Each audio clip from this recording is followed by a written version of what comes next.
Israel saat ini tengah membahas rancangan undang-undang yang memungkinkan pengadilan menjatuhkan hukuman mati bagi warga Palestina yang terbukti membunuh warga Israel atas alasan nasionalistis. Proposal ini diajukan oleh Partai Jewish Power yang dipimpin Menteri Keamanan Nasional Itamar Ben-Gvir dan telah memasuki tahap pembahasan di sidang parlemen Knesset.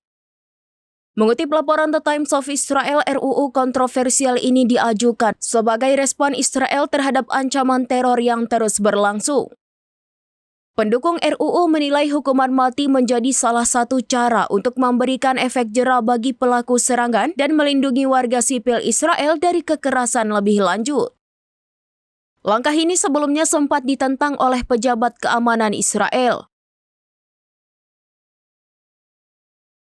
Download Tribun X sekarang, menghadirkan lokal menjadi Indonesia.